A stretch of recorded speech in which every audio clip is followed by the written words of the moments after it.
يا بني إسرائيل اذكروا نعمتي التي أنعمت عليكم وأوفوا بعهدي أوف بعهدكم وإياي فارهبون صدق الله مولانا العظيم সম্মানিত হাজিরিন, সূরাতুল বাকারা কোরআনে কারীমের সবচেয়ে বড় সূরা। এর তাফসীর আমাদের চলছে। তো এই সূরাতুল বাকারার 40 নম্বর আয়াত, 40তম আয়াত আপনাদের সামনে তেলাওয়াত করেছি। প্রথমে আমরা এই আয়াতের অর্থ আমরা জানব এবং শুনব। আল্লাহ পাক বলছেন, ইয়া বনি ইসরাঈল, হে বনি ইসরাইল, অর্থাৎ ইসরাইলের সন্তানেরা, তোমরা শুনো। উযকুরু নি'মাতি আল্লাতী আন'আমতু আলাইকুম, আমি আল্লাহ তোমাদেরকে যে নিয়ামত দিয়েছি ওই নিয়ামতগুলোকে একটু স্মরণ করো। উযকুরু নি'মাতি আল্লাতী, আমার ওই সমস্ত নিয়ামতগুলোকে তোমরা একটু স্মরণ করো। আন'আমতু আলাইকুম, তোমাদেরকে যে নিয়ামতগুলো আমি দিয়েছি। ওয়া আউফু বিআহদি উফি বিআহদিকুম, এবং তোমরা আমার অঙ্গীকার পূর্ণ করো, তাহলে আমিও তোমাদের অঙ্গীকার পূর্ণ করব। ওয়া ইয়্যায়া ফারহাবুন, এবং তোমরা আমি আল্লাহকেই শুধুমাত্র কেবলমাত্র ভয় করো, পৃথিবীর অন্য কাউকে তোমরা ভয় করো না। কোরআনে কারীমের সবচাইতে বড় সূরা সূরাতুল বাকারা 40তম আয়াতের অর্থ আমরা শুনলাম। এই আয়াতের মধ্যে আমরা আজকে জানব যে কেন আল্লাহ পাক বনি ইসরাইলকে, ইহুদিদেরকে আল্লাহ পাক বনি ইসরাইল বলে সম্বোধন করলেন, এবং সাথে সাথে এটাও জানব যে আল্লাহ পাক বনি ইসরাইলদের প্রতি কি কি নিয়ামত আল্লাহ পাক দিয়েছিলেন, এবং এটাও জানবো যে আল্লাহ পাক এবং বনি ইসরাইলের মাঝে কি চুক্তি হয়েছিল, যে আল্লাহ পাক বললেন যে তোমরা তোমাদের অঙ্গীকারকে পূর্ণ করো, তাহলে আমিও আল্লাহ তোমাদের অঙ্গীকারকে পূর্ণ করে দিব। এবং আল্লাহ পাক কেনই বা বললেন ওয়া ইয়্যায়া ফারহাবুন, তোমরা আমি আল্লাহকেই ভয় করো, পৃথিবীর আর কাউকে ভয় করো না। তো এই আয়াত থেকে শুধু বনি ইসরায়েলকে উদ্দেশ্য করে বলা হয় নাই, উম্মতে মুহাম্মাদের জন্য, আমাদের জন্য এই আয়াতের মধ্যে বিশাল বড় একটা শিক্ষা আল্লাহ পাক রেখে দিয়েছেন। দেখেন, প্রথমে আপনারা বুঝেন যে সূরাতুল বাকারা এটা কি মক্কি সূরা নাকি মাদানী সূরা? বলেন তো, হ্যাঁ বলতে পারবেন? মাদানী সূরা। কি সূরা?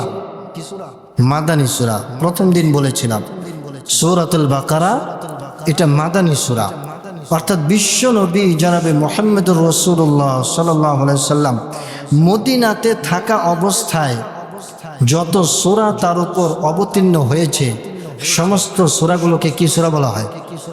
মাদানী সূরা।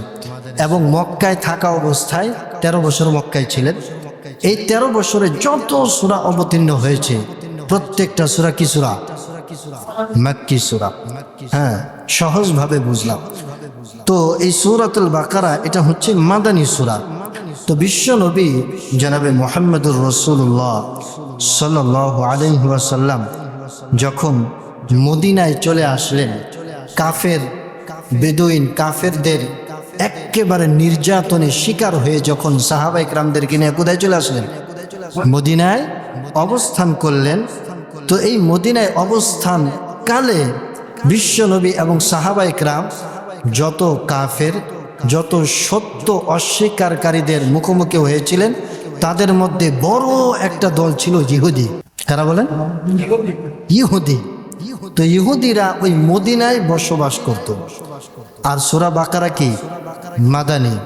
তো যেহেতু মাদানী সূরা, সেহেতু এই ইহুদিদের সম্পর্কে, বনি ইসরায়েলদের সম্পর্কে বিশাল একটা আলোচনা থাকতেই পারে। তো সেই ধারাবাহিকতায় আল্লাহ সুবহানাহু ওয়া তাআলা এই সূরাতুল বাকারার 40তম আয়াত থেকে নিয়ে বনি ইসরায়েলদের আলোচনা শুরু করছেন এবং এই 40তম আয়াতের মধ্যে 4টা বিষয়ে বনি ইসরায়েলদেরকে সংক্ষিপ্তভাবে নসিহত করেছেন। কয়টা বিষয়? 4টা বিষয়। এবং এর পরবর্তী আয়াত থেকে নিয়ে প্রায় 10 রুকু, কয় রুকু? 10টা রুকু। একটা রুকু 1 পৃষ্ঠাও হইতে পারে, 1.5 পৃষ্ঠাও হইতে পারে, এরকম 10টা রুকু শুধু বনি ইসরায়েলদেরকে নিয়ে আলোচনা করছে। পরবর্তী কয়টা রুকু বলে? 10টা রুকু। আর এই যে 40তম আয়াত, এই 10টা রুকুর সংক্ষিপ্ত বর্ণনা, অর্থাৎ এই প্রথমে আল্লাহ পাক ভূমিকা সাজাইছেন, এরপরে 40তম আয়াতের মাধ্যমে, এরপরে 10টা রুকুর মাধ্যমে বনি ইসরায়েলরা বিভিন্ন আলোচনা করছে। কি কি ঘটনা, নিয়ামত দিছিলেন, কিভাবে তাদের নবীদের সাথে তারা বেয়াদবি করছে, কিভাবে তাদের নবীদেরকে তারা হত্যা করেছে, তারপরে আল্লাহ পাক ফেরাউনের হাত থেকে কিভাবে বাঁচাইছে, নানান রকম ঘটনাবলী আমাদের সামনে তুলে ধরেছে, যাতে আমরা বনি ইসরায়েলের এই ঘটনাবলী থেকে, বনি ইসরায়েলের এই কথাবার্তা থেকে এই উম্মতে মুহাম্মদী আমরাও শিক্ষা নিয়ে হেদায়েতের পথে চলতে পারি। তাহলে শুনবেন নাকি ইনশাআল্লাহ? বনি ইসরায়েলের কথাবার্তা শুনবেন ইনশাআল্লাহ। তাহলে আজকের আয়াতটা হচ্ছে আগামী 10 রুকুর একটা সংক্ষিপ্ত বর্ণনা। কয়টা বিষয় আলোচনা করছে? 4টা বিষয় এই আয়াতে কারিমার মধ্যে আল্লাহ সুবহানাহু ওয়া তাআলা আলোচনা করেছেন।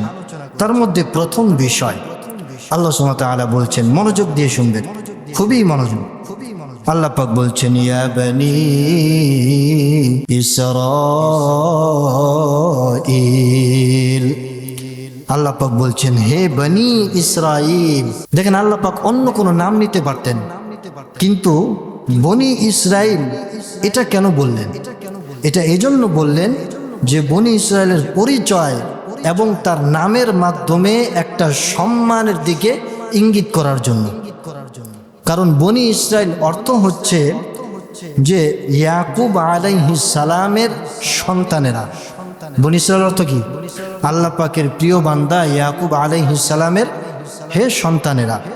তো এই যে বনি ইসরাইল, এই ইসরাইল এটা মূলত একজন নবীর নাম। কার নাম? নবীর নাম। এই নবীর নামটা কি? ইয়াকুব আলাইহিস সালাম। দেখেন, কোরআনে কারীমের মধ্যে আল্লাহ সুবহানাহু ওয়া তাআলা 25 জন নবীর নাম এবং তাদের ঘটনাবলী উল্লেখ করেছেন। এই 25 জন নবীর মধ্যে 2 জন নবী, কয়জন নবী? 2 জন নবীর একাধিক নাম পাওয়া যায়, অর্থাৎ দুইটা নাম পাওয়া যায়। যেমন আমাদের নবী, বিশ্ব নবী জনাবে মুহাম্মদুর রাসূলুল্লাহ সাল্লাল্লাহু আলাইহি ওয়াসাল্লামের মুহাম্মদ ওয়া মা মুহাম্মাদুন ইল্লা রাসূল, মুহাম্মদ 4 বার নাম আসছে। এরপরে আরো একটা নাম আসছে, নামটা কি বলেন তো? আহমদ। নামটা কি? সূরা আস-সাফ এর 6 নম্বর আয়াতের মধ্যে বিশ্বনবী জনাবে মুহাম্মদুর রাসূলুল্লাহ সাল্লাল্লাহু আলাইহি ওয়াসাল্লামকে আল্লাহ পাক আহমদ বলে আখ্যা দিয়েছেন, আহমদ বলে ডাক দিয়েছেন। আল্লাহ পাক বলেন, وَإِنْ قَالَ عِيسَى ابْنُ مَرْيَمَ يَا بَنِي إِسْرَائِيلَ إِنِّي رَسُولُ اللَّهِ إِلَيْكُمْ مُصَدِّقًا لِمَا بَيْنَ يَدَيَّ مِنَ التَّوْرَاةِ وَمُبَشِّرًا بِرَسُولٍ يَأْتِي مِنْ بَعْدِي اسْمُهُ أَحْمَدُ فَلَمَّا جَاءَهُمْ بِالْبَيِّنَاتِ قَالُوا هَذَا سِحْرٌ مُبِينٌ। আল্লাহ পাক বলেন, হযরত ঈসা আলাইহিস সালাম একজন বনি ইসরাইলের নবী। ঈসা আলাইহিস সালামের কথা বলতে গিয়ে আল্লাহ পাক বলেন, ও বনি ইসরাইল, তোমরা স্মরণ করো ঈসা ইবনে মারিয়াম যখন তোমাদের সামনে বলেছিল, আমি আল্লাহর পক্ষ থেকে প্রেরিত একজন রাসূল এবং আমার সামনে যে তাওরাত আছে এই তাওরাত কিতাবকে সত্যায়নকারী, এবং আমি আরো একটা ভবিষ্যৎবাণী তোমাদেরকে দিচ্ছি, ওয়া মুবাশশিরান বিরাসূলিন ইয়াতি মিন বা'দি ইসমুহু আহমদ, একটা সুসংবাদ তোমাদেরকে আমি দিচ্ছি, আমার পরে এমন একজন নবী আসবেন, শেষ নবী, যার নাম হচ্ছে আহমদ। যার নাম কি বলেন? আহমদ। তো আল্লাহ পাক বলছেন যে ঈসা তোমাদের বনী ইসরাইলের নবী, তিনি তোমাদেরকে ভবিষ্যৎবাণী দিয়েছিলেন। এরপরে যখন ফালাম্মা জাআহুম বিল বাইয়িনাত, আমার নবী, পেয়ারা নবী হাবিব যখন কোরআনে কারীম নিয়ে আসলেন তোমাদের নিকট, এত বড় ভবিষ্যৎবাণী জানা সত্ত্বেও, পড়া সত্ত্বেও তোমরা কি বলেছিলে? ক্বালু হাযা সিহরুম মুবিন, এই কিতাব তিনি যেটা নিয়ে আসছেন এটা তো একটা জাদু ছাড়া কিছুই না। নাউজুবিল্লাহ বলেন। তো এই আয়াতের মধ্যে আল্লাহ সুবহানাহু ওয়া তাআলা মুহাম্মদ ছাড়াও আল্লাহ পাক বিশ্ব নবীকে আরো একটা নাম আখ্যা দিয়েছেন, সেই নামটা কি? আহমদ। তো বিশ্ব নবীর নাম একাধিক নাম পেলাম, দুইটা নাম। ঠিক তেমনি ভাবে ইয়াকুব আলাইহিস সালামের আরো একটা নাম আছে, ওই নামটা কি বলেন তো? ইসরাইল। আল্লাহ পাক কোরআনে কারীমের মধ্যে বলছেন, সূরা আলে ইমরান আয়াত নং 93, আল্লাহ পাক বলেন, কুল্লু তুআমি কানা হিল্লাল লিবানি ইসরাঈলা ইল্লা মা হাররামা ইসরাঈলু আলা নাফসি। তো ইল্লা মা হাররামা ইসরাঈল, এই যে ইসরাইল বলছেন, আল্লাহ পাক এই ইসরাইল দ্বারা উদ্দেশ্য নিয়েছেন ইয়াকুব আলাইহিস সালাম। তাহলে আমরা বুঝতে পারলাম যে আল্লাহ পাক এই 25 জন নবীর মধ্যে প্রত্যেক নবীর একটা একটা করে নাম, আর 2 জন নবীর 2টা নাম ছিল। কোন কোন নবী বলেন তো? হ্যাঁ, বিশ্ব নবী, আমাদের নবী, আর ইয়াকুব আলাইহিস সালাম। আমাদের নবীর আরেকটা নাম কি? আহমদ। আর ইয়াকুব আলাইহিস সালামের আরেকটা নাম কি? ইসরাইল। আপনাদেরকে মুখস্থ করাই দিছে ক্লাসের মতো, ঠিক আছে তো ভাই? তো এই যে এখন দেখেন আল্লাহ পাক বনি ইসরাইলকে বনি ইসরাইল বলে ডাক দিচ্ছেন, ইয়া বনি ইসরাইল। তো বনি ইসরাইল অর্থটা কি? ইসরা শব্দের অর্থ হচ্ছে আব্দুল। ইসরা শব্দের অর্থ কি?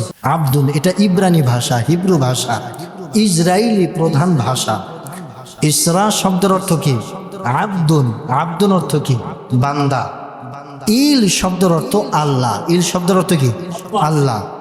দুইটাকে মিলাইলে কি হয়? আব্দুল্লাহ, অর্থাৎ আল্লাহ পাকের বান্দা। তো ইসরাইল শব্দের অর্থ হচ্ছে আব্দুল্লাহ, যার অর্থ কি বলেন? আল্লাহ পাকের বান্দা। তো আল্লাহ পাক খুব আদর সোহাগ নিয়ে বনি ইসরাইলকে ডাক দিচ্ছেন, ইয়া বনি ইসরাঈল,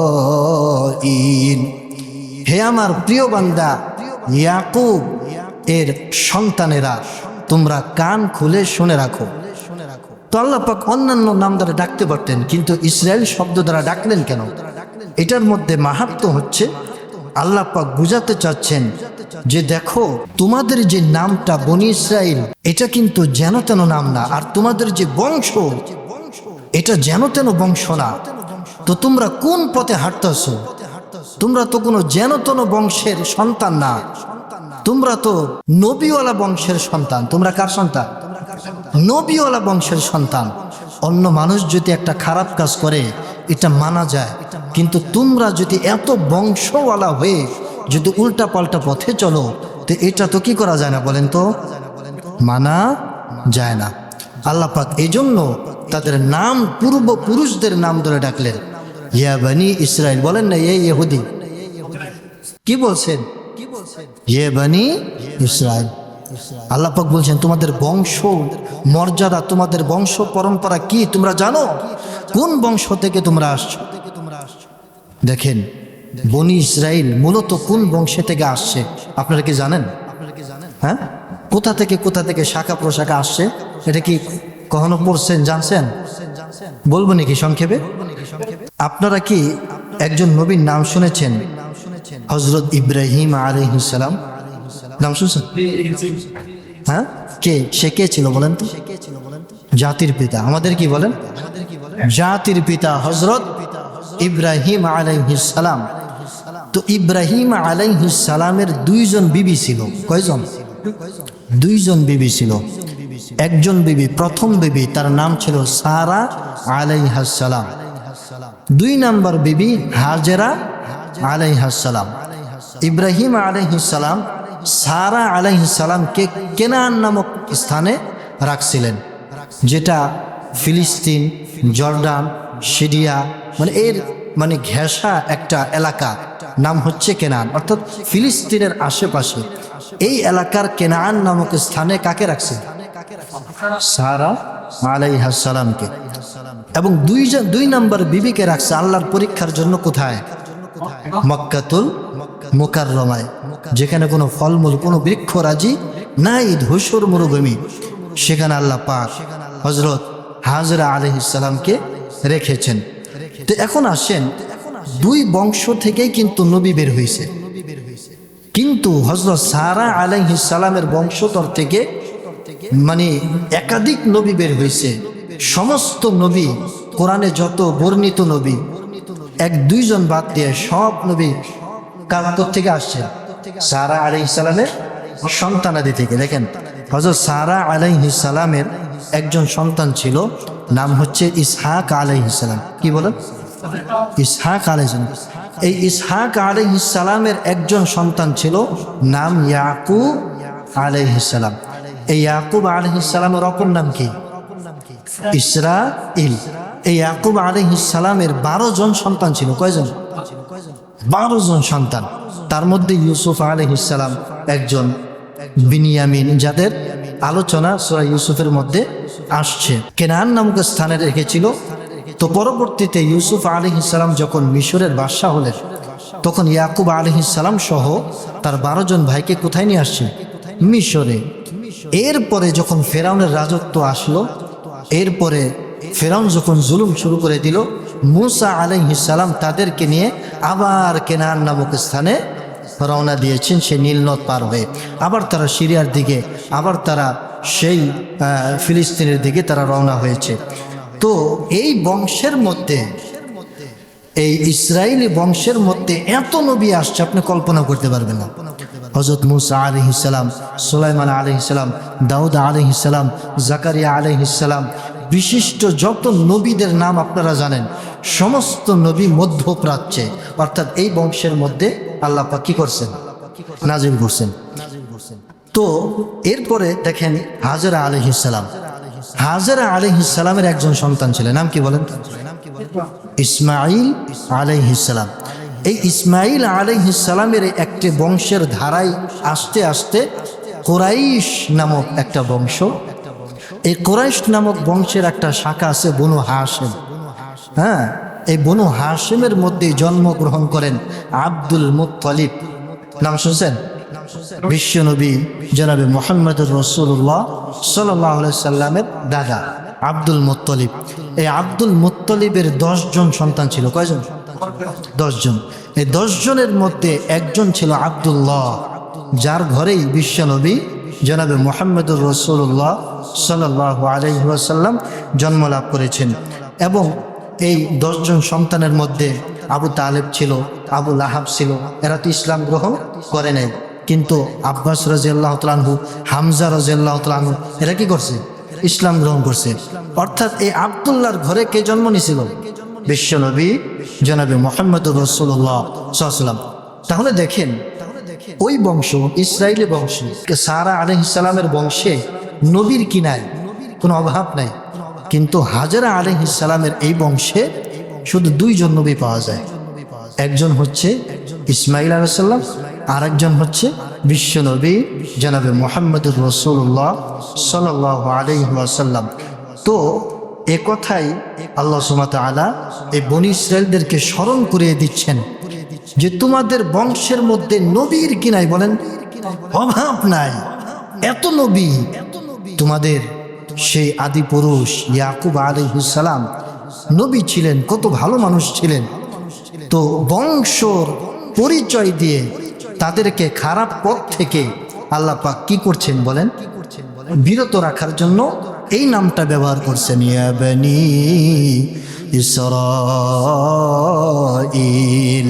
হে আমার বান্দা ইয়াকুব আলাইহিস সালামের বংশধররা, সন্তানরা, তোমরা কান খুলে শোনো। তো 1 নম্বরে আল্লাহ পাক বনি ইসরাঈলদের, এখানে ইয়া বনি ইসরাঈল বলে বনি ইসরাঈলদের পরিচয় এবং বিশেষ সম্মানের কথা আল্লাহ পাক তুলে ধরলেন।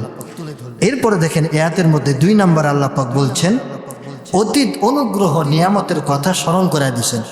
অর্থাৎ তাদের পরিচয় প্রথমে তুলে ধরছে, এরপরে তাদের উপর আল্লাহ পাক কি কি নিয়ামত দিছে, এই নিয়ামতগুলার কথা আল্লাহ পাক কি করতেছেন? স্মরণ করায় দিচ্ছেন। আল্লাহ পাক বলেন উযকুরু নি'মাতি আল্লাতী আন'আমতু আলাইকুম। হে বনি ইসরাইল, উযকুরু, তোমরা স্মরণ করো আমার ওই সমস্ত নিয়ামত, যে সমস্ত নিয়ামতগুলো আমি তোমাদেরকে দিয়েছিলাম। কি কি নিয়ামত? ফেরাউন যখন তোমাদের উপর জুলুম নির্যাতন করছিল, আমি তোমাদের পাশে দাঁড়ানোর জন্য আমার পয়গম্বর মূসাকে আমি পাঠিয়ে দিছি। সেই মূসা তোমাদেরকে নীল নদ দিয়ে পার হয়ে সমুদ্রের মাঝ দিয়ে রাস্তা করে তারা নদীর ওপারে চলে গেল। ধূসর মরুভূমি, এমন প্রচণ্ড রোদ যে রোদের মধ্যে মানুষ 1 মিনিটও টিকে থাকতে পারে না। আমি আল্লাহ রাব্বুল আলামিন সে তিহ ময়দানে, সেই মরুভূমিতে আমি আল্লাহ রাব্বুল আলামিন তোমাদের উপর মেঘের ছায়া দিয়ে, বাতাস দিয়ে আমি আল্লাহ তোমাদেরকে বাঁচাইছি। সুবহানাল্লাহ। তোমাদেরকে আসমান থেকে আমি আল্লাহ কি পাঠাইছিল বলেন? মান্না এবং সালওয়া নামক খাদ্য আল্লাহ পাক পাঠাইছিলেন। তারপরে যুগে যুগে অনেক নিয়ামত আল্লাহ পাক দান করেছিলেন। আল্লাহ পাক বললেন যে উযকুরু নি'মাতি আল্লাতী আন'আমতু আলাইকুম। হে বনী ইসরাইল, তোমরা আমার ওই সমস্ত নিয়ামতগুলো স্মরণ করো যেগুলো আমি তোমাদের উপর, আলাইকুম আয় আলা আবাইকুম, তোমাদের পূর্বপুরুষদের উপর আমি আল্লাহ কি করছি? দান করেছি। এখন নিয়ামতের স্মরণ করলে কি হবে? নিয়ামতের স্মরণ করলে কি হবে? স্মরণ করার পন্থাটা কি? আল্লাহ পাক বলছেন বিআন তাশকুরুহা বিতাআতি, অর্থাৎ নিয়ামতের শুকরিয়া বাস পাইলার আলহামদুলিল্লাহ বললা শেষ, এটা না। নিয়ামত শুকরিয়া আদায় করার পন্থা হচ্ছে যে আমার বিধানগুলোকে মেনে নেওয়া, আমার হুকুমগুলোকে কি করা বলেন?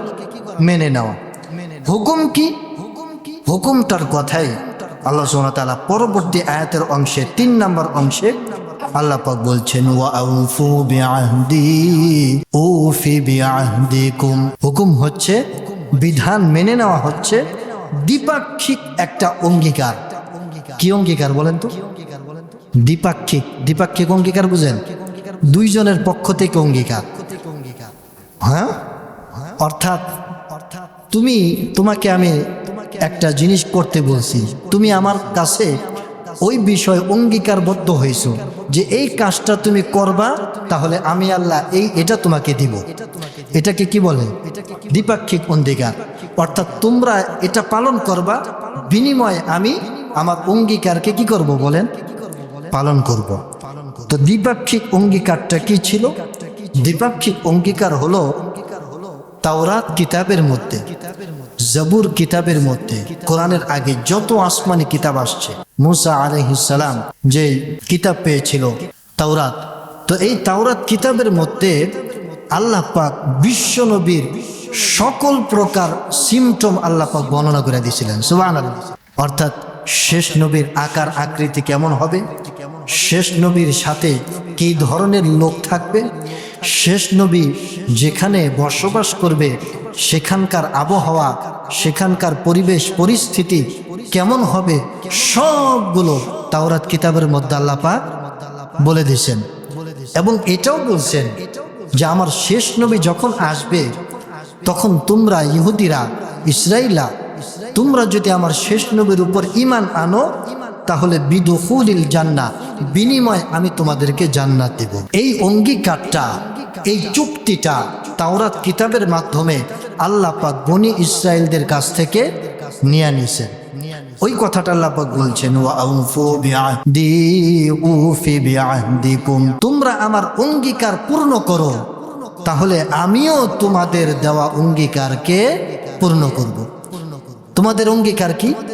তাওরাত কিতাবের মধ্যে তোমরা অঙ্গীকার করছো আমার নবী আসলে তোমরা তার উপর ঈমান আনবা, আর আমি আল্লাহ অঙ্গীকার করছি যদি আমার নবীর উপর তোমরা ঈমান আনো বিদুখুলিল জান্নাত, তোমাদেরকে আমি জান্নাত দিয়ে পুরস্কৃত করব।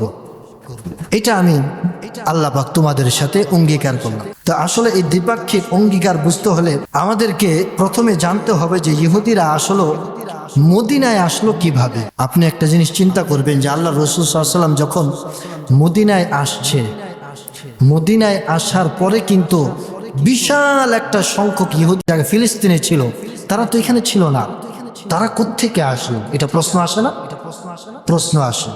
আল বিদায়া ওয়ান নিহায়া ইসলামিক ইতিহাসের সবচাইতে গ্রহণযোগ্য কিতাব ইমাম ইবনে কাসির রহমতুল্লাহ আলাইহি তিনি লিখেছেন যে এই ইহুদি গোষ্ঠী এরা কিভাবে আসলো?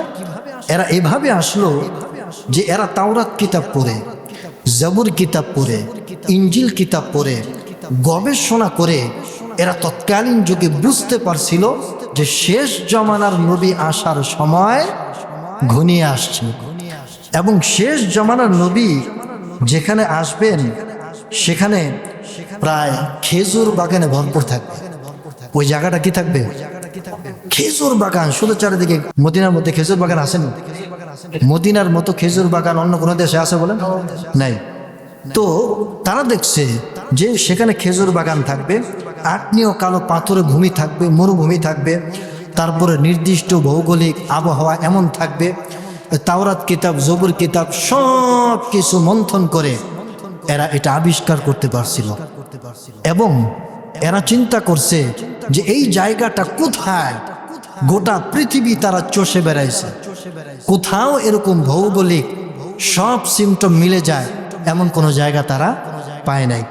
শেষ পর্যায়ে তারা মদিনাকে পাইছে, যে মদিনা এমন একটা জায়গা, এখানে আগ্নেয় পাথরে মরুভূমি, তারপরে চারিদিকে কি বলেন খেজুরের বাগান, এই সিমটম ওই সিমটম সব কিছু সিমটম মিলায়া দেখে যে মদিনার মতো এমন সিমটম পৃথিবীর অন্য কোনো এলাকার সাথে মিলে না। এই কারণে তারা চিন্তা করলো যে আমরা মদিনার মধ্যেই আমরা অবস্থান করব। এজন্য মদিনাতে প্রধানতম 5টি গোত্রের বসবাস ছিল। কয়টা গোত্রের? একটু কষ্ট হবে বুঝতে, এরপরে এটা ইতিহাস তো তাফসির, এই আয়াতের তাফসিরটা বুঝলে আগামী একেবারে 10টার উপর বোঝা আমাদের জন্য কি হবে? সহজ হয়ে যাবে। আর আপনি যদি আজকের আয়াতের তাফসির না বুঝেন, আগামী 10 রুকু আপনি বুঝবেন না।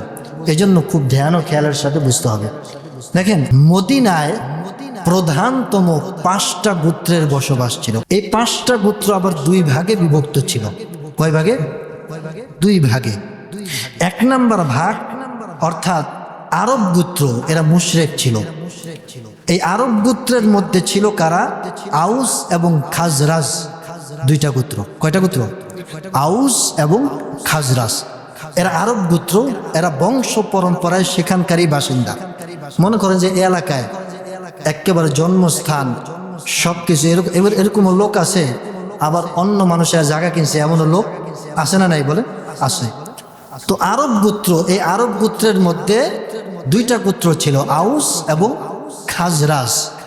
এরা বংশ পরম্পরায় ওই আরবের লোক ছিল, অর্থাৎ ওইখানেই তাদের জন্ম, আদিকাল থেকে ওইখানে বসবাস।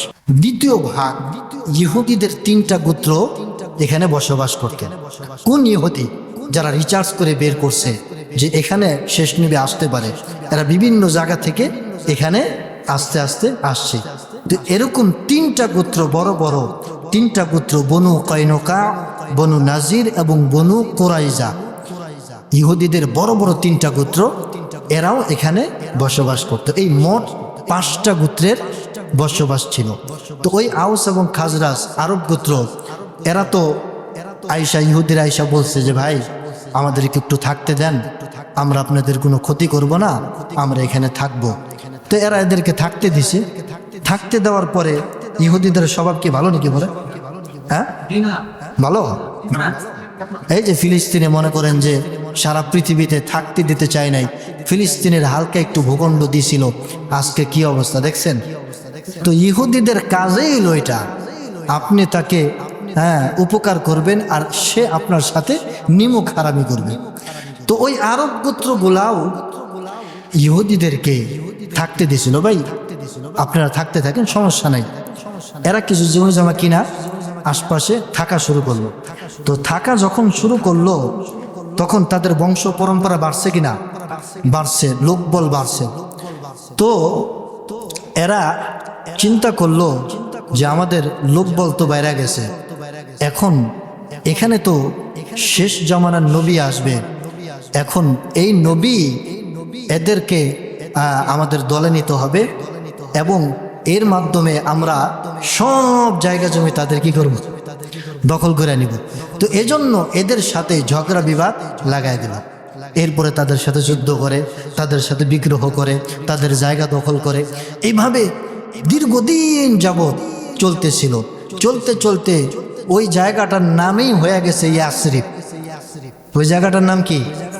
ইয়াসরিব, অর্থাৎ খারাপ জায়গা, ভুতুরে জায়গা। হ্যাঁ, ভালো জায়গা না। ইয়াসরিব অর্থ কি? ভালো জায়গা না, খারাপ জায়গা। তো এরকম একটা নাম হয়ে গেল। তো এরকম ওই আরবদের উপর শুধু চড়াও হয়, যুদ্ধ করে, এটা করে ওইটা করে। আরব দুটা গোত্র আউস এবং খাজরাজ, এরা তো মুশরিক ছিল। তো এরা চিন্তা করলো যে আমরা তো তাদের সাথে পারতেছি না, কিভাবে কি করা যায়? আমাদের ভালো একজন নেতা দরকার। কি দরকার? একজন ভালো নেতা দরকার। আর ওই ইহুদিরা কথায় কথায় কয় তোমাদের জায়গা জমিন ঠিক আছে, কিন্তু কিছুদিন পরে আমাদের বংশে, যেহেতু ওদের বংশে প্রচুর পরিমাণ নবী, আমাদের বংশে শেষ নবী আসবে, ওই শেষ নবীর মাধ্যমে তোমাদের উপর আমরা বিজয় হব। তো এই কথাটা কথায় কথায় শুধু খোটা দেয় ওদেরকে। এখন ওই আউস এবং খাজরাজ গোত্র এক কথা বারবার শুনতে আর ভাল লাগে বলেন? তো এরাও চিন্তা করতেছে এই শেষ জমানার নবীটা আবার কে? এটা তো বুঝলাম না। কারণ এরা তো মুশরিক ছিল, এরা মূর্তি পূজা করতো, হ্যাঁ, আগুনের পূজা করতে। এরা তো আর কিতাবই ছিল না, আহলে কিতাব ছিল না। ওই জমানায় এই মূর্তি পূজকরা, এই মুশরিকরা, এরা কাবার কি করতো? যায় তওয়াফ করতো। অর্থাৎ কাবার মধ্যে 360টা মূর্তি ছিল। ও এই 360টা সমস্ত সারা পৃথিবীর মুশরিকরা যায় ওইখানে কাবার তওয়াফ করতো, অর্থাৎ পূজা করতো। হ্যাঁ, ল্যাংটা হয়ে, উলঙ্গ হয়ে তারা পূজা করত। নবুয়তের 11তম বছর, কততম বছর? নবুয়তের 11তম বছর। বিশ্ব নবী অলরেডি মক্কাতুল মুকাররমায় জন্মগ্রহণ করে নবুয়তের 11তম বছর পার করতেছে। তো তখন এই আউস এবং খাজরাজ দুইটা গোত্র আরবের, এই খাজরাজ গোত্রের 6 জন যুবক, 6 জন ব্যক্তি সেই কাবা শরীফ তওয়াফ করতে গেছে। কাবা শরীফ তওয়াফ করতে যাওয়ার পরে তৎকালীন যুগে বিশ্বনবী লুকায় লুকায় অনেকদিন দাওয়াত দিছে। এরপরে যখন উমর রাদিয়াল্লাহু তাআলা আনহুর মতো কিছু হাস্তি ইসলাম গ্রহণ করলো, তখন প্রকাশ্যে দাওয়াত দেওয়া শুরু করলো। তখন আল্লাহর নবী, বিশ্বনবী, তিনি কাবার চত্বরে বিভিন্ন জায়গা থেকে যখন লোকেরা আসতো তওয়াফ করতে, তখন এটাকে তিনি গনিমত মনে করতেন সময়টাকে। তখন সুযোগে মানুষদেরকে তিনি ইসলামের দাওয়াত দিতেন। তো এই আবু জাহেল, উতবা, সাইবা এরা আবার জায়গায় জায়গায় বলতো যে আমাদের এই সমাজের মধ্যে, আমাদের দেশের মধ্যে এমন একজন লোকের আবির্ভাব হয়েছে, ওই লোকটা পাগল, তার কথা শুনলে তোমাদের ভাই বোনের মধ্যে পার্থক্য হয়ে যাবে, ধর্ম থেকে তোমরা বের হয়ে যাবে। এমন নানান রকম বিশ্বনবীর ব্যাপারে কটু রচনা তারা করতো রাস্তায় রাস্তায়। তো রচনা করতে করতে ওই 6 জন যুবকের কানে আসছে যে এখানে নাকি এমন একজন যুবক আছে, সে নাকি পাগল, তার কথাই নাকি ভাইরে দেখতে না। কারণ তাদের কথা হইল যে এই লোকটা কেমন, একটু দেখা দরকার, এই লোকটা কেমন, একটু দেখা দরকার। তো 6 জন যুবক তারা বিশ্বনবী জনাবে মুহাম্মদুর রাসূলুল্লাহ সাল্লাল্লাহু আলাইহি ওয়াসাল্লামের সামনে যখন গেলেন, তখন বিশ্বনবী জনাবে মুহাম্মদুর রাসূলুল্লাহ সাল্লাল্লাহু আলাইহি ওয়াসাল্লাম কোরআনে কারীমের তেলাওয়াত করছিলেন। আল্লাহু আকবার। আল্লাহর নবী পড়ছেন আর রহমানু আল্লামাল কুরআনা খালাকাল ইনসানা আল্লামাহুল বায়ান।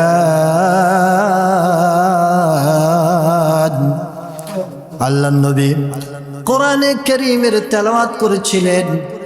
এই তেলাওয়াত যখন ওই খাজরাজ গোত্রের যুবকদের কর্ণগহ্বরে পৌঁছালো, কর্ণগহ্বরেই পৌঁছিয়ে শুধু সীমাবদ্ধ থাকে নাই, তাদের হৃদয় পর্যন্ত কোরআনে কারীমের আয়াত টাচ করল। যখন কোরআনের বাণী শুনল, ওই জমানায় খাজরাজ গোত্রের লোকেরাও বড় সাহিত্যিক ছিলেন। তারা এই কোরআনে কারীমের আয়াত শুনে বুঝতে পারলেন এটা কোনো মানব রচিত কোনো কথা হতে পারে না, নিশ্চয়ই এটা কোনো ঐশী জ্ঞান হবে, আল্লাহর পক্ষ থেকে দেওয়া কোনো বাণী হবে। তখন বিশ্বনবীর কথা মুবারক শুনলেন এবং জিজ্ঞাসা করলেন এই লোকটাকে। আশপাশের সমস্ত লোক বলল, ইনি হচ্ছেন শেষ জামানার নবী, বিশ্বনবী জনাবে মুহাম্মদুর রাসূলুল্লাহ সাল্লাল্লাহু আলাইহি ওয়াসাল্লাম। এই কথা যখন তারা শুনলেন তখন হৃদয়ের মধ্যে তাদের পানি আসলো। কি আসলো? কারণ দীর্ঘদিন ওই ইহুদিদের জুলুম সহ্য করতে করতে আর ভাল লাগে না।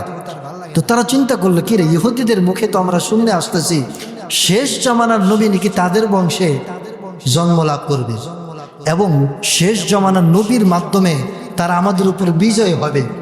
তো আমরা যেহেতু শেষ জামানার নবীর সন্তান পাইয়া গেলাম, ওদের আগে আমরাই আল্লাহ রসুলের হাতে বায়া দেওয়া যায়। সুবহানাল্লাহ। বিশ্বনবী জনাবে মুহাম্মদুর রাসূলুল্লাহ সাল্লাল্লাহু আলাইহি সাল্লামের কথাবার্তা শুনে ওই আউস খাজরাজ গোত্রের যুবকরা তারা বলল যে এই নবী কখনো মিথ্যা নবী হতে পারে না, এই কোরআন কখনো মিথ্যা কোরআন হতে পারে না, নিশ্চয়ই এই কোরআন সত্য কোরআন, বিশ্বনবী সত্য নবী। সুতরাং ওই ইহুদিদের আগে আমরা আমাদের এই নবীকে আমাদের নেতা বানায় নিলাম। সুবহানাল্লাহ। বিশ্বনবীও এই সুযোগকে বড় আমানত মনে করে তাদের সাথে একজন সাহাবীকে দিয়ে দিলেন, মুসআব ইবনে উমাইর রাদিয়াল্লাহু তাআলা আনহু, যাকে বলা হয় কোরআনের প্রথম শিক্ষক। তাদের সাথে মদিনায় আল্লাহর নবী এই মুসআব ইবনে উমাইরকে পাঠিয়ে দিলেন। এরপরে যখন পাঠিয়ে দিলেন তখন এই মুসআব ইবনে উমাইর রাদিয়াল্লাহু তাআলা আনহু ওই আল্লাহর নবীর কথা মতো ওই আউস এবং খাজরাজ গোত্র, যে দুই গোত্র ছিল আরবের গোত্র, এদের প্রত্যেকটা ঘরে ঘরে এমনভাবে ইসলামের দাওয়াত দিলেন, এর পরের বছরে আরো 12 জন আয়েশা ইসলাম গ্রহণ করলো। সুবহানাল্লাহ। এরপরে আরো এমন মেহনত মুজাহাদা করলেন, তৃতীয় বছরে আরো 73 জন পুরুষ এবং আরো 2 জন নারী, মোট 75 জন লোক তাদের গোত্র থেকে এসে ইসলাম গ্রহণ করলো। সুবহানাল্লাহ।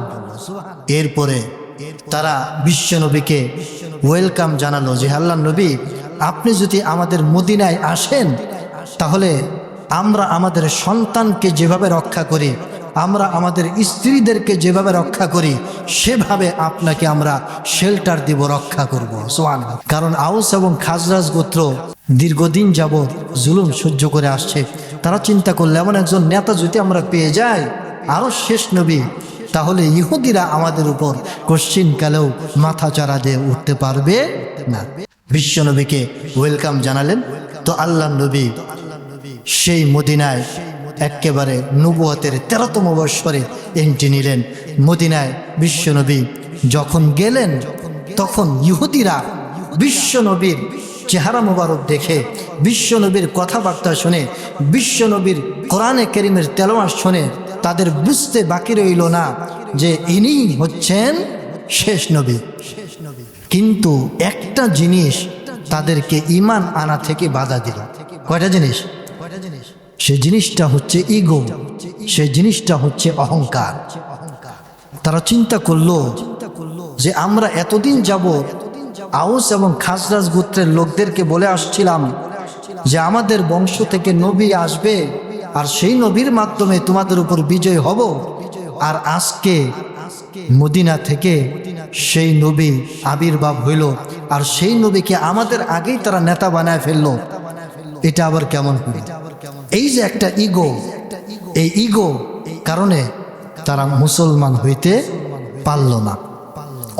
অনেকে মুসলমান হয়েছে, অনেকে আব্দুল্লাহ ইবনে সালাম রাদিয়াল্লাহু তাআলা একজন আছেন, তিনি ইহুদিদের বড় পণ্ডিত ছিলেন, তিনি মুসলমান হয়েছেন পরবর্তীতে। কিন্তু বেশিরভাগ ইহুদি তারা কি করে নাই বলেন? ইসলাম গ্রহণ করতে পারে নাই। কারণ তারা চিন্তা করছে যে এই সমস্ত লোক, এদের সাথে এদের উপর এত জুলুম নির্যাতন আমরা করছি, এত কিছু করছি, আর সব সময় বুক ফুলে বলছি যে তোমাদেরকে আমরা দেখাই দেব শেষ নবীর মাধ্যমে, আর তারাই আমাদের আগে শেষ নবীর কাছে ইসলাম গ্রহণ করে ফেলল। এটা আবার কেমন কথা? তখন ইহুদিদের মধ্যে যারা আলেম পর্যায়ের ছিল তারা তো তাওরাতের মধ্যে কি আছে এটা তো তারা সব জানে, সব কিছু জানে। তখন তারা এই তাওরাতের আয়াতগুলোকে তারা গোপন করতে লাগলো। কারণ তারা চিন্তা করলো যে আমরা যদি এগুলো প্রকাশ করে দেই তাহলে আওয়াম যারা আছে, সাধারণ পাবলিক যারা আছে, এরা যদি ঘরে ঘরে মুসলমান হওয়া শুরু করে তাহলে আমাদের নেতাগিরি আর থাকবে না, আমাদের হাদিয়া তোফার কি বলেন থাকবে না। তো এজন্য এই সমস্ত অহংকারের কারণে, এই সমস্ত ইগোর কারণে তারা আর ইসলাম গ্রহণ করতে, বেশিরভাগ ইসলাম গ্রহণ করতে পারল না। তো এই কথাটাই আল্লাহ পাক এই কোরআনে কারীমের মধ্যে আল্লাহ পাক বলছেন, আল্লাহ পাক ওয়াদা দিচ্ছেন, ওয়াউফু বিআহদি উফি বিআহদিকুম, তোমাদের অঙ্গীকারকে তোমরা পূর্ণ করো। এত কষ্ট তাওরাতের মধ্যে অঙ্গীকার নিলাম, এত কষ্ট করে সারা বিশ্ব তোমরা চড়াই উতরায়া তোমরা মদিনার মতো একটা জায়গায় তোমরা আসলা বিশ্ব নবীর অপেক্ষায়, কিন্তু তোমাদের বংশের মধ্যে নবী আসলো না বিদায় তোমাদের ওই আরো যে দল ছিল আউস খাজরাজ, এরা তার কাছে আগে ইসলাম গ্রহণ করলো বিদায় তোমরা ওই আমি আল্লাহ পাক তোমাদের সাথে যে ওয়াদা করেছিলাম, তোমরা যে ওয়াদা করেছিলাম এই ওয়াদা থেকে তোমরা দূরে সরে যাবে। এটা আবার কেমন কথা? এটা আবার কেমন কথা? তোমরা সব কিছুকে পিছনে ফেলে, তোমরা তো ইসরায়েলের বংশধর, তোমরা এগুলোকে পাত্তা দিও না, এগুলোকে পিছনে ফেলে তাওরাতের মধ্যে যে ওয়াদা আমি আল্লাহ তোমাদের কাছ থেকে নিছি ওই ওয়াদা তোমরা পূর্ণ করো, বিদুখুলিল জান্নাহ, আমি আল্লাহ তোমাদেরকে জান্নাত দান করব। কিন্তু ইহুদিদের ইগো এতই যে তারা কি করলো না বলেন, আর পূর্ণ করলো না। এরপরে যখন পূর্ণ করছেই না, তখন আয়াতের শেষ প্রান্তে আল্লাহ পাক 4 নম্বরে একটা নসিহত করলেন। আল্লাহ পাক বললেন, ওয়া ইয়া ফারহাবুন, তোমরা দুনিয়ার কাকে ভয় করো? দুনিয়ার কাকে ভয় করো বলো? যদি ভয় কাউকে করতে হয় তাহলে আমি আল্লাহকে তোমরা ভয় করো। কাকে ভয় করো? আল্লাহকে ভয় করো। ক্ষমতাকে ভয় করো, ক্ষমতার লোভ করো, তোমাদের মুরিদান কমে যাবে, হাদিয়া তোফা কমে যাবে, আউস খাজরাজ গোত্রের কাছে তোমরা ছোট হয়ে যাইবা। এই মন মানসিকতা বাদ দাও। যদি পৃথিবীতে কাউকে ভয় করতে হয় আমি আল্লাহকে ভয় করো, তাহলে তোমরা সফল কাম পেয়ে যাবে। কিন্তু ইহুদিরা এরা এতটাই কপাল পোড়া, এরা ওই কথাটা আর মানতে পারল না। তো এজন্য সম্মানিত হাজিরিন, তো এই আয়াত থেকে আমাদের কিছু শিক্ষা আছে। এই আয়াত থেকে কি আছে বলেন? আমাদের কিছু শিক্ষা আছে। 1 নম্বর শিক্ষা হচ্ছে নিজের আত্মপরিচয় ও মর্যাদাকে বজায় রাখতে হবে। বনি ইসরাইল তাদের একটা আত্মপরিচয় ছিল, বংশ মর্যাদা ছিল, কিন্তু তারা তাদের পরিচয়কে অক্ষুণ্ণ রাখে নাই। ইগোর পিছনে দৌড়ায়, অহংকারের পিছনে দৌড়ায় তারা পথভ্রষ্ট হয়ে গেছে। আমাদের একটা বংশ, আমাদের একটা মর্যাদা আছে না?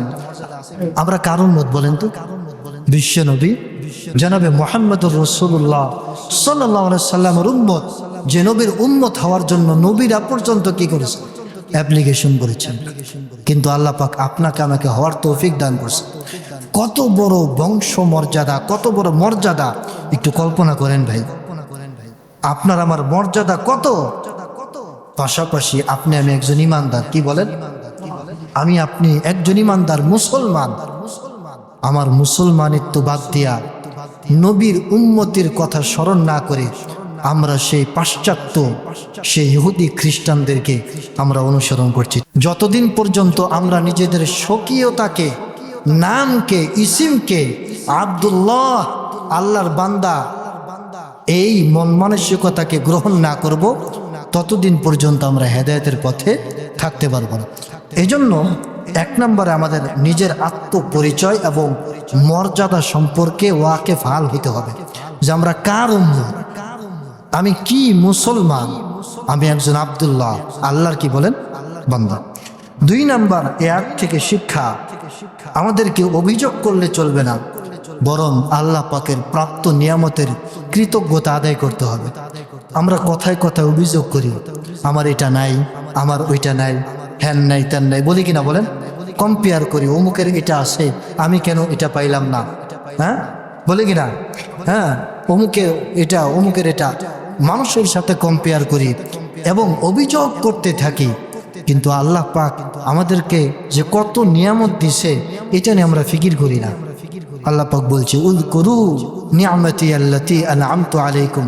বান্দা তুমি একটু গৌর করো, ফিকির করো যে তোমার 3.5 হাত বডির মধ্যে আমি আল্লাহ কত কোটি কোটি টাকার নিয়ামত দিয়ে দিছি। সুবহানাল্লাহ, কত নিয়ামত দিয়ে দিছি। এই জন্য ভাই আমরা কোনো অভিযোগ করব না, আল্লাহ পাক যা দিছে আলহামদুলিল্লাহ।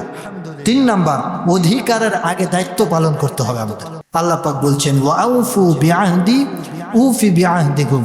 আল্লাহ পাক বলছেন তোমরা আগে দায়িত্ব পালন করো, এরপরে আমি তোমাদের অধিকারকে, আমি তোমাদের পাওনাকে বুঝায় দেব। সুবহানাল্লাহ।